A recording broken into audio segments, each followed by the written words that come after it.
फिराक़े यार की बारिश मलाल का मौसम, फिराक़े यार की बारिश मलाल का मौसम, हमारे शहर में उतरा कमाल का मौसम। और बहुत दिनों से मेरे नीम व दरीचों में, बहुत दिनों से मेरे नीम व दरीचों में ठहर गया तुम्हारे ख्याल का मौसम।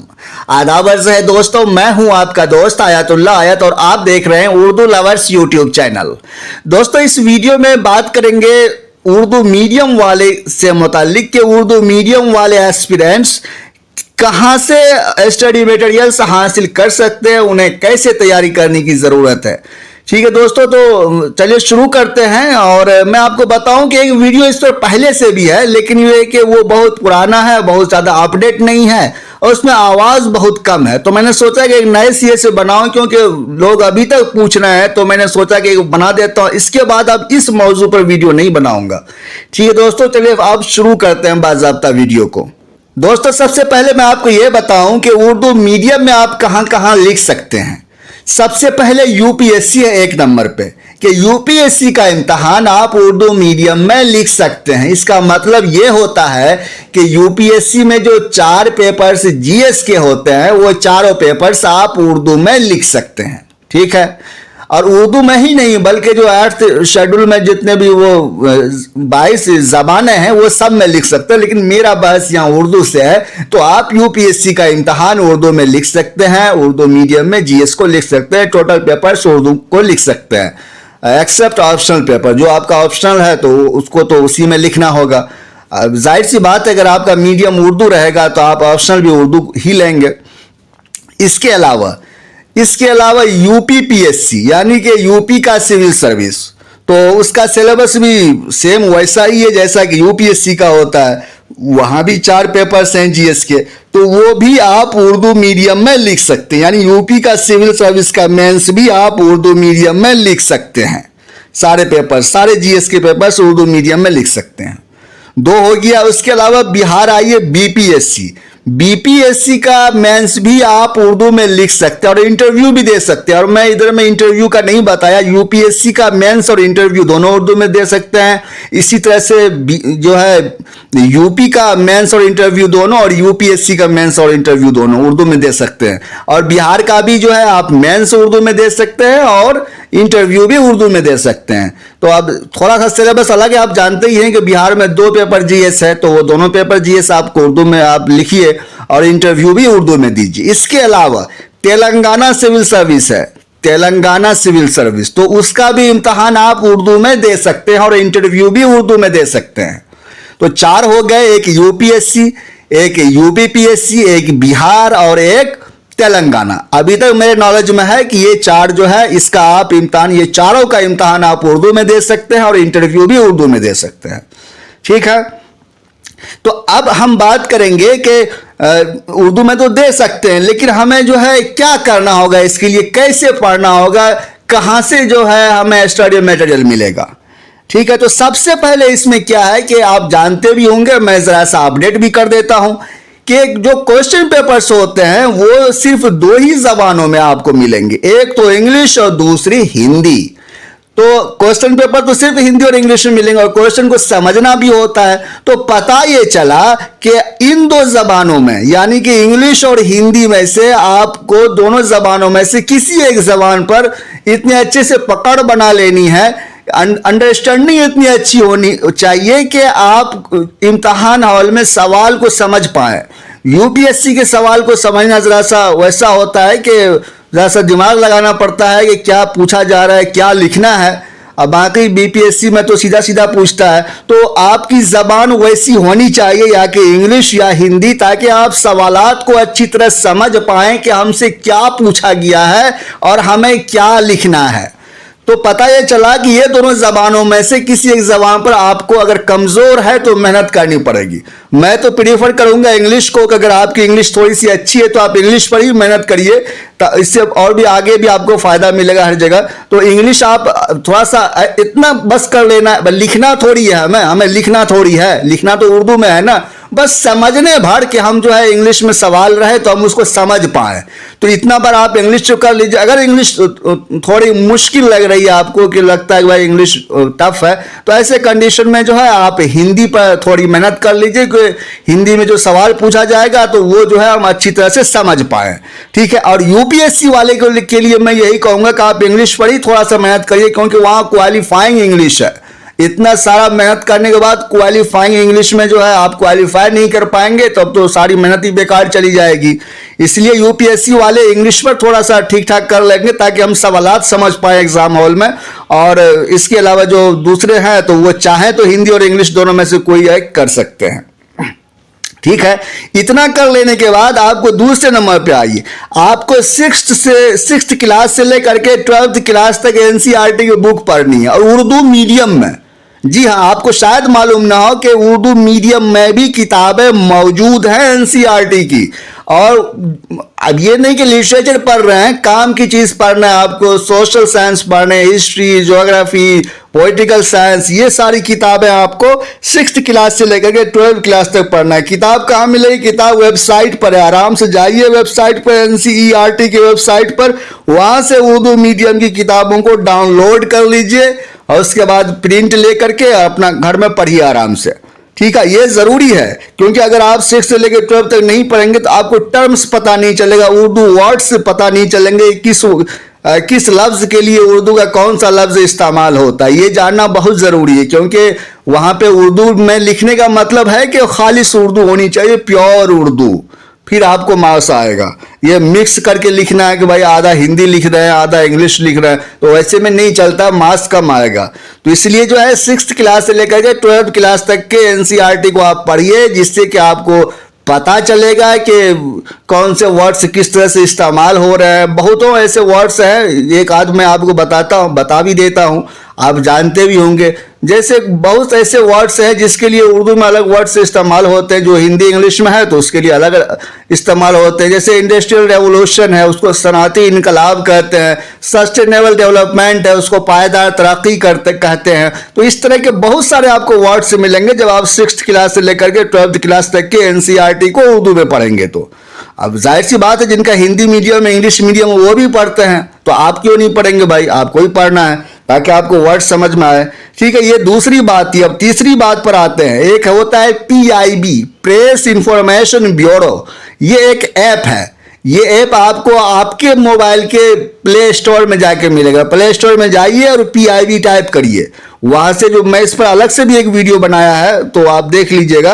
तो PIB एप्लीकेशन को डाउनलोड करके आप सेटिंग में जाके जबान को उर्दू कर दीजिए। इससे गवर्नमेंट के पॉलिसीज वगैरह का आपको सारा इंफॉर्मेशन मिलेगा। गवर्नमेंट में क्या एक्टिविटी चल रही है, क्या सरगर्मियां चल रही हैं, वो सारा इंफॉर्मेशन आपको उर्दू में मिलेगा।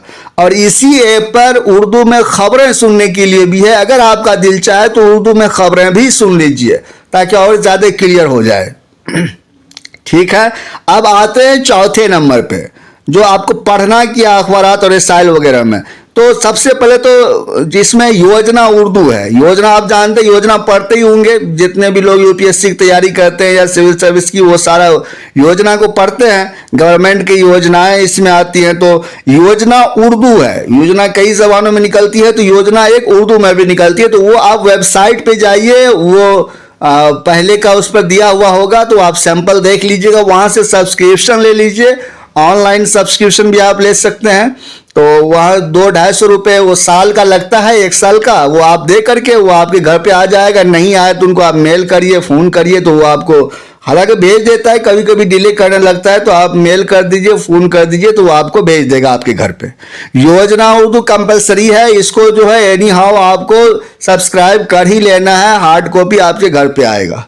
ये आपको पढ़ना है। ठीक है। और इसमें पढ़ना है, देखिए किस तरह से जो है कौन से वर्ड्स इस्तेमाल हो रहे हैं। एक्चुअली ट्रांसलेशन होता है, ये ट्रांसलेट करके बड़े बड़े लोग उसमें अपना ऐसे वगैरह लिखते हैं। तो वो सारी चीज़ें आपको वहाँ से समझ में आएगा। इसके बाद क्या आगे बढ़िए, 5th नंबर पे आते हैं। तो अखबार में कौन सा पढ़ना है? उर्दू का एक अखबार पढ़ना है। या तो राष्ट्रीय सहारा पढ़ लीजिए, राष्ट्रीय सहारा नहीं तो आप इनकलाब पढ़ लीजिए। दोनों में से कोई एक पढ़ लीजिए। ठीक है। और अखबार पढ़ने का तरीका मैं नहीं बता रहा हूँ, आपको मालूम ही होगा। आप ये नहीं कि गली में क्या हो रहा है, उस मोहल्ले में क्या हो रहा है, वो पानी में डूब के मर गया तो उनके घर में आग लग गई, ये सब खबर नहीं होता है। नेशनल और इंटरनेशनल आपको पढ़ना है, नेशनल और इंटरनेशनल। आपको लगना चाहिए कि भाई कौन सा वैसा खबर है जो कि हमें इम्तहान में जहाँ से हम रेफरेंस दे सकें, हवाला दे सकें, जहाँ का हम जिक्र कर सकें अपने आंसर में कि फलां जगह भी ऐसा हुआ, या उस तरह से आपको खबर को पढ़ने की ज़रूरत है। और इम्पोर्टेंट खबर को आप अपना नोट भी कर सकते हैं। तो जो है, और एदारिया जो है एडिटोरियल, वहाँ पे कुछ बर्निंग टॉपिक से रिलेटेड ऐसे आता है, तो उसको आपको पढ़ने की ज़रूरत है। और उसमें भी देखिए कौन कौन सा वर्ड्स इस्तेमाल हो रहे हैं, किस उर्दू हिंदी इंग्लिश और हिंदी के किस वर्ड के लिए उर्दू में कौन सा वर्ड इस्तेमाल हो रहा है। तो जो है आपको भी वैसे ही इस्तेमाल करना है अपने आंसर में, ठीक है। और एक अहम बात लास्ट में बताऊंगा, पहले आप आगे बढ़ते हैं। इतना करने के बाद आप जो है, मेरा एक टेलीग्राम ग्रुप है, ग्रुप का नाम है UPSC Urdu medium, Telegram group है यूपीएससी उर्दू मीडियम। आप टाइप करेंगे टेलीग्राम पे तो आपको ग्रुप मिल जाएगा, या फिर इसी वीडियो के डिस्क्रिप्शन में जाएंगे तो लिंक दिया हुआ है UPSC Urdu medium Telegram group का। उस ग्रुप को आपको ज्वाइन कर लेना है। ज्वाइन करने के बाद आप फाइल सेक्शन में जाएंगे तो पीडीएफ में बहुत सारी उर्दू मीडियम की किताबें पड़ी हुई हैं। उस पीडीएफ को आप वहीं पढ़ लीजिए या डाउनलोड करके आप अपना प्रिंट ले लीजिए, जैसे भी आपको सहूलत हो। तो आप इस ग्रुप को भी आपको ज्वाइन करना है। यहाँ से आपको बहुत सारा स्टडी मटेरियल्स मिलेगा और किताबों की लिस्ट भी मिलेगी, जीएस के उर्दू मीडियम की किताबों की लिस्ट मिलेगी, ठीक है। अब इसके अलावा देखिए, अब जो अहम बात है वो बता रहा हूं। एक तो है उर्दू ऑप्शनल और एक है जीएस को उर्दू में लिखना, तो दोनों की जबान में फर्क है। जब हम उर्दू ऑप्शनल को लिखते हैं तो अदबी जबान का इस्तेमाल करते हैं। अदबी जबान आप जानते ही हैं, जिस जबान में हम अदब लिखते हैं उसको हम अदबी जबान कहते हैं। तो अदबी जबान का यहाँ पे इस्तेमाल नहीं करेंगे जीएस में। जीएस में मीडिया की जबान का इस्तेमाल करेंगे। मीडिया की जबान का मतलब ये होता है कि जैसे राष्ट्रीय सहारा उर्दू में है तो उसमें किस तरह की जबान का इस्तेमाल किया गया है किसी भी बात को लिखने के लिए। और इसके अलावा योजना उर्दू है तो वहाँ किसी भी बात को एक्सप्लेन करने के लिए जो है किस तरह की जबान का इस्तेमाल हुआ है, किस तरह के वर्ड्स इस्तेमाल हो रहे हैं, तो उसका ख्याल रखेंगे। और उर्दू ऑप्शनल के लिए तो अदबी जबान का इस्तेमाल करेंगे ही। तो ये दोनों फर्क है। तो ऐसा नहीं है कि आप एक ही जैसे लिखेंगे तो फिर वैसे में भी दिक्कत हो जाएगी, ठीक है। और ऐसा रहे आपको समझ में आए कि भाई जो मैं लिख रहा हूं उसको कोई एक बड़ा जर्नलिस्ट देखेगा, तो जर्नलिस्ट को किस तरह की जबान अच्छी लगती है, जर्नलिस्ट क्या चाहेगा, क्या देखना पसंद करेगा, तो इन सारी बातों का जो है आपको ख्याल रखना है। प्रॉपर डेटा देना है, इंफॉर्मेशन देने में जो है आपको कमी नहीं करनी है। तो इन सारी बातों का आपको ख्याल रखना है उर्दू मीडियम में। और बाज़ लोग ये पूछते हैं कि पीटी में भी उर्दू आएगा, और भाई साहब पीटी में उर्दू नहीं आएगा। पीटी में तो सिर्फ ऑब्जेक्टिव होता है, चाहे यूपीएससी का हो या स्टेट सिविल सर्विस का हो। ऑब्जेक्टिव होता है और हिंदी और इंग्लिश में होता है। हिंदी में और इंग्लिश में दो ही जबानें होती हैं, वहां तो लिखने का कोई चक्कर ही नहीं है। सिर्फ आप अपना मार्क करिए कौन सा सही है कौन सा गलत है। पीटी तो पीटी है, पीटी तो आपको एग्जामिन करता है ना कि आप मेंस देने के लायक हैं या नहीं है। पीटी क्या है, पीटी तो आपको चेक कर रहा है कि आप मेंस देने के लायक हैं या नहीं है। जब वो देखता है कि हाँ भाई ये मेंस देने के लायक है, तब आपको मेंस देने के लिए अलाउ किया जाता है कि हाँ भाई आप मेंस दीजिए। तो ये जो उर्दू मीडियम है ये मेंस से स्टार्ट होता है। पीटी सबका एक ही है, सबका पीटी एक ही है, चाहे आप इंग्लिश मीडियम में रहे, उर्दू मीडियम में रहें या तेलुगु मीडियम में रहें, किसी भी मीडियम में रहें, आपका पीटी एक ही जैसा है सबों के लिए। पीटी में कोई तब्दीली नहीं है। तब्दीली मेंस से शुरू होती है कि आप कौन सा मीडियम जो है ले रहे हैं, चाहे आप हिंदी मीडियम है या इंग्लिश है या और वो है।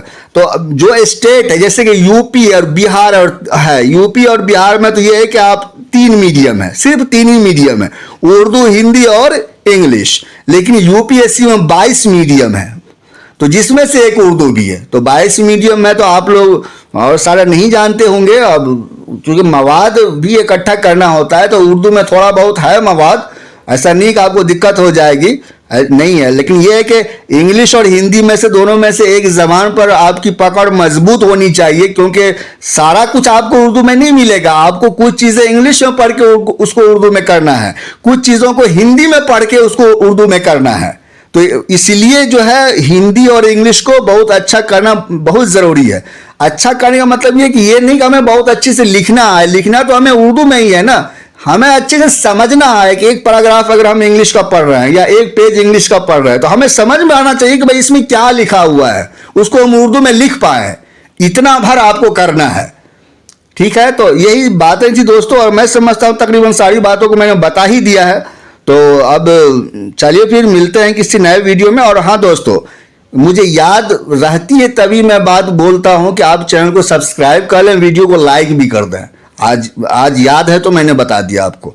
अब कोई बुरा नहीं मानिएगा, क्योंकि आपको यहाँ से और चीज़ें इन्फॉर्मेशन मिलेंगी। ऐसा नहीं है कि आप सब्सक्राइब आप कर लेंगे तो मेरा कोई बहुत बड़ा कल्याण हो जाएगा, ऐसा कुछ नहीं है। आप ही के लिए है कि कुछ इस तरह से अगर मैं उर्दू मीडियम से रिलेटेड में वीडियो बनाता रहता हूँ। इससे पहले भी अभी देखिए कि मैंने यूपीएससी का जो जीएस का फर्स्ट पेपर है उसको उर्दू में ट्रांसलेट करके वीडियो बनाया।